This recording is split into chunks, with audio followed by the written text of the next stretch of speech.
Сәлем баршаңызға. Бүгін сіздермен өте дәмді болып шығатын, қанша суға қайнатсаңыз да езілмей пісетін пельмендерді бірге дайындайтын боламыз. Ең алдымен менің каналыма тіркеліп, лайк басып, комментарий жазуды ұмытпаңыздар. Осы рецептпен дайындап, пельмендерді морозильникте сақтасаңыздар болады. Видеоны соңына дейін тамашалаңыздар. Ең алдымен таза ыдысымызға ұнымызды салып аламыз, қажетті мөлшерде. Ұнымызды дәл видеодағыдай ортасын ашып, сұйық құямыз. Оның үстінен жылы суымызға 1 шай қасық тұзымызды қосып, ұнымызға құйып, не қатты емес, не жұмсақ емес, орташа қылып қамыр илеп аламыз.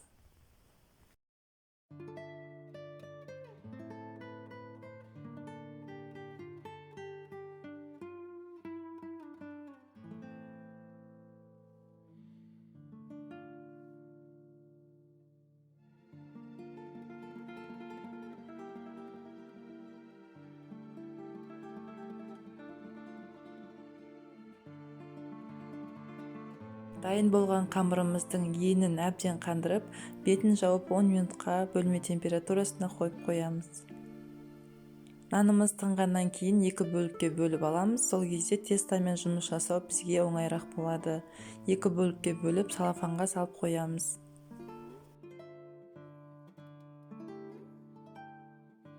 Нанымыз тынып дайын болғанша ендігі кезекте салмасын дайындаймыз.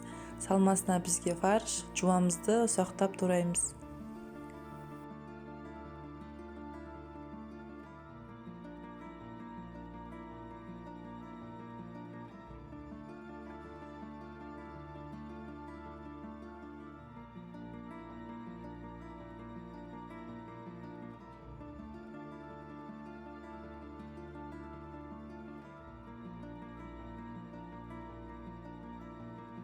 Салмамыздың үстіне татымына қарай тұзымызды, бұрышымызды және де аздап су қосып жібереміз. Барлығын жақсылап араластырып аламыз.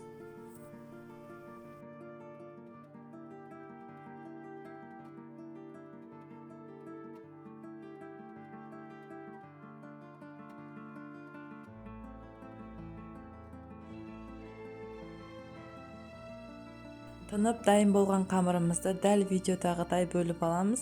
Одан кейін столымызға осылай барлығын созып шығамыз.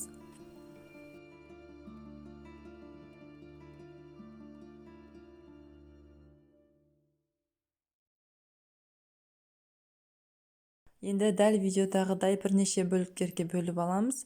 Неғұрлым кішкентай қылып кесіңіздер. Дәу болып кетсе, суға түскен кезде пельмендеріңіз вообще дәурек болып кетеді.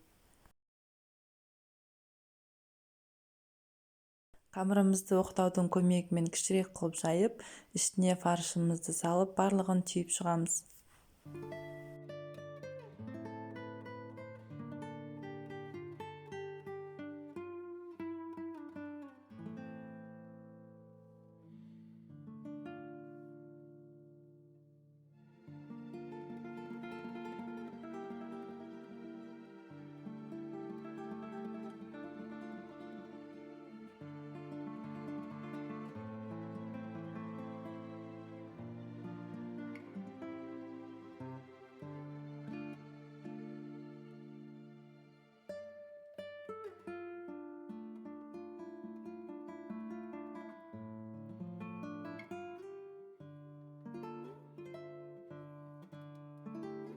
Міне достар, мен барлық пельмендерімді түйіп шықтым.